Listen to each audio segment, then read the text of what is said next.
Assalamualaikum warahmatullahi wabarakatuh. Perkenalkan, nama saya Suci Lestari. Saya dari kelompok 3. Saya dan teman-teman saya akan mempresentasikan tentang materi dan energi di alam. Konsep dasar materi dan energi. Materi adalah sesuatu yang mempunyai massa dan menempati ruang atau membangun organisme hidup dan tak hidup. Sedangkan energi adalah suatu kemampuan untuk melakukan kerja atau kegiatan dan diperlukan untuk kelangsungan hidup organisme. Materi berdasarkan wujudnya dibedakan menjadi 3 macam, yakni yang pertama padat. Bentuk dan volumenya tetap selama tidak ada pengaruh dari luar. Yang kedua cair. Bentuknya berubah-ubah sesuai bentuk tempatnya dan volumenya tetap. Yang ketiga gas. Bentuk dan volumenya tidak tetap, mengisi seluruh ruang yang tersedia. Selanjutnya ada massa dan berat. Massa suatu benda menyatakan jumlah materi yang ada pada benda tersebut. Massa suatu benda tetap di segala tempat. Massa merupakan sifat dasar materi. Massa dan berat suatu benda yang tidak identik tapi sering dianggap sama, yaitu berat menyatakan gaya gravitasi bumi terhadap benda itu dan bergantung pada letak benda dari pusat bumi. Sekian dari saya. Materi yang selanjutnya akan dilanjutkan oleh teman saya. Perkenalkan, nama saya Tiara Indah Fitria, NPM 0371190079. Klasifikasi materi. Homogen adalah suatu benda yang seluruh bagiannya memiliki sifat-sifat yang sama. Contohnya, larutan gula dalam air. Keseluruhan bagian akan diamati suatu cairan yang agak kekuning-kuningan. Dan bila pada setiap bagian kita ambil untuk dicicipi, terasa manis. Jadi, larutan gula ini bersifat homogen. Sedangkan heterogen terdiri atas berbagai unsur yang berbeda sifat atau berlainan jenis beraneka ragam. Contohnya, tanah dan campuran minyak dan air. Dengan air, minyak tidak dapat bersatu. Minyak akan tetap di permukaan dan warna tidak akan berubah. Sedangkan campuran suatu bahan yang tersusun dari 2 atau lebih zat-zat sifatnya berbeda, komposisinya campuran tidak tetap. Senyawa, zat dengan reaksi kimia bisa dapat diuraikan menjadi zat lainnya. Unsur, zat dengan reaksi kimia tidak dapat diuraikan dengan menjadi zat-zat lainnya. Struktur materi menurut Demokritos tahun 460 sampai 370 SM. Semua materi terdiri atas partikel-partikel yang amat kecil, tidak dapat dibagi lagi, disebut atom. Menurut Robert Boyle abad 7, partikel yang amat kecil tidak dapat dibagi lagi, disebut atom. Menurut Robert Boyle abad 7, partikel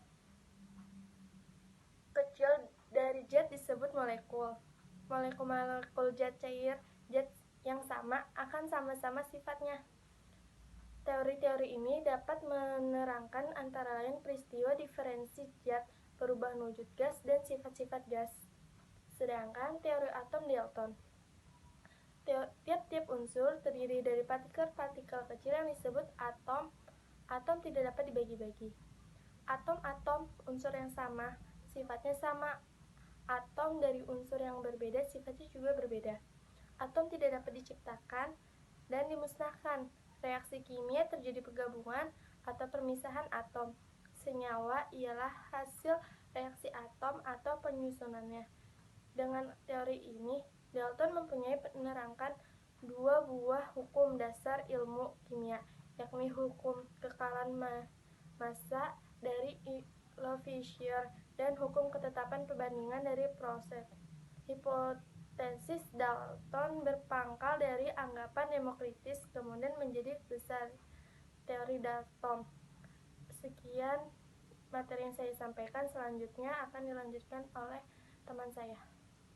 Perkenalkan, nama saya Reza Farandra Aziza, NPM 037119081. Selanjutnya, saya akan menjelaskan mengenai teori atom Dalton. Nah, menurut Dalton, atom pertama, tiap-tiap unsur terdiri dari partikel-partikel kecil yang disebut dengan atom. Atom ini tidak bisa dibagi-bagi kembali. Kedua, atom-atom yang unsurnya sama, maka sifatnya pun akan sama. Sedangkan atom-atom yang berbeda, maka sifatnya pun akan berbeda. Ketiga, atom tidak dapat diciptakan atau dimusnahkan. Keempat, reaksi kimia terjadi penggabungan atau pemisahan atom-atom. Yang kelima, senyawa ialah hasil reaksi atom-atom penyusunnya. Selanjutnya saya akan menjelaskan mengenai macam-macam energi. Yang pertama yaitu ada energi mekanik. Energi mekanik ini dibagi lagi menjadi dua, yaitu energi potensial dan energi kinetik. Energi potensial itu adalah energi tempat, sedangkan energi kinetik yaitu energi gerak.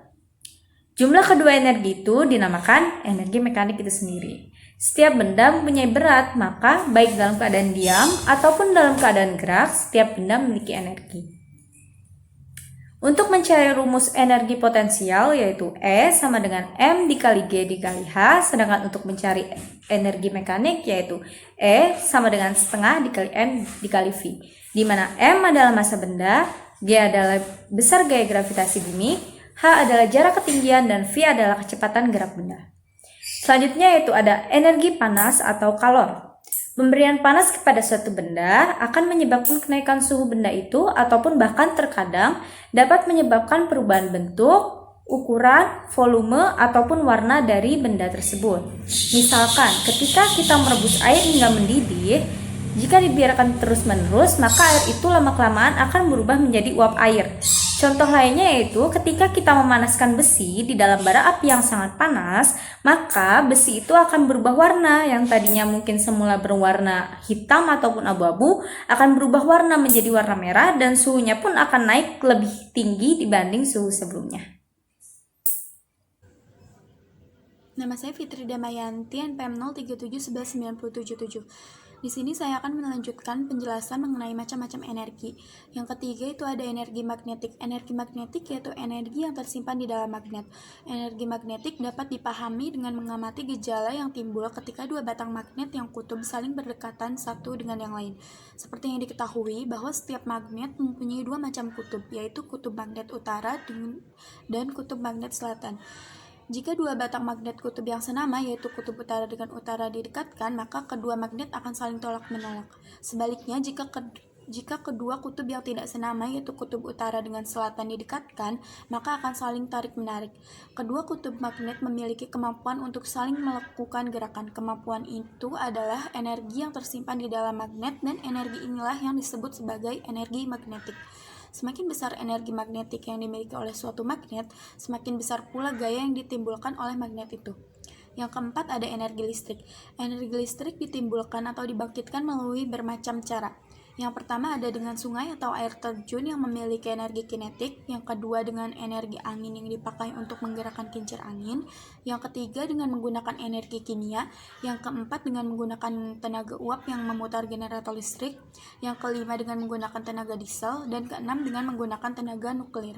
Kegunaan dari energi listrik dalam kehidupan sehari-hari banyak sekali yang dapat dirasakan, terutama di kehidupan kota-kota besar. Bahkan sebagai penerangan yang sekarang sudah digunakan sampai jauh ke pelosok pedesaan. Yang kelima ada energi kimia. Energi kimia adalah salah satu bentuk energi yang tersimpan dalam ikatan kimia antar atom dan dapat diubah menjadi bentuk energi lain melalui reaksi kimia. Energi ini dihasilkan oleh suatu zat yang membentuk proses reaksi kimia untuk diubah menjadi energi tertentu. Contohnya pada makanan yang sering kita makan itu mengandung unsur kimia. Yang keenam ada energi bunyi. Energi bunyi adalah segala kemampuan yang terjadi akibat adanya pengaruh bunyi. Bunyi adalah getaran di udara dan benda yang bergetar akan menghasilkan bunyi. Dalam getaran, selaras mempunyai energi dua macam, yaitu energi potensial dan energi kinetik. Kedua macam energi pada suatu getaran selaras adalah selalu tetap dan besarnya tergantung massa, simpangan, dan waktu getar atau periode. Pada saat benda jatuh di lantai, maka energi kinetiknya berubah menjadi energi panas dan juga energi getaran, yaitu timbulnya suatu getaran pada lantai yang menimbulkan bunyi. Nama saya Putri Medisya Debela Aurelia dengan NPM 037119086. Kali ini saya akan membahas tentang energi cahaya. Energi cahaya, terutama cahaya matahari, banyak sekali diperlukan oleh makhluk hidup. Energi dapat diubah dari suatu bentuk ke bentuk lain. Contohnya yaitu energi potensial air yang menjadi energi listrik. Dengan kemajuan teknologi saat ini, dapat digunakan energi dari sinar yang biasa dikenal dengan sinar laser. Penggunaan sinar laser dalam dunia medis sangat berguna karena dapat dibuktikan mampu menghilangkan berbagai penyakit. Dari sinar laser yaitu sinar pada suatu gelombang yang sama dan amat kuat. Kesimpulan yang dapat kita ambil dari presentasi kali ini adalah dunia benda terdiri atas materi dan energi. Tubuh organisme dibangun oleh materi dan hidupnya bergantung pada energi. Materi didefinisikan sebagai suatu yang mempunyai massa yang menempati ruang wujud materi, yakni padat, cair, dan gas. Massa dan berat suatu benda yang tidak identik tetapi sering dianggap sama.